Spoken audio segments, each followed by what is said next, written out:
தமிழகத்தில் போதைப்பொருள் புழக்கத்தை கட்டுப்படுத்த மேற்கொள்ளப்பட வேண்டிய நடவடிக்கைகள் குறித்து முதலமைச்சர் மு.க.ஸ்டாலின் தலைமையில் ஆலோசனைக் கூட்டம் நடைபெற்றது. இந்த ஆலோசனைக் கூட்டத்தில் முதலமைச்சர் அதிகாரிகளுக்கு பல்வேறு உத்தரவுகளை பிறப்பித்திருக்கிறார்.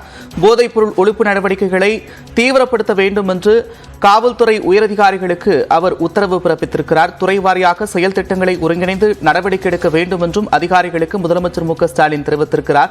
மாவட்ட வாரியாக எடுக்கப்பட்டுள்ள நடவடிக்கைகள் குறித்தும் அதிகாரிகளிடம் இந்த ஆலோசனைக் கூட்டத்தின் போது முதலமைச்சர் மு.க.ஸ்டாலின் கேட்டுக் கொண்டிருக்கிறார்.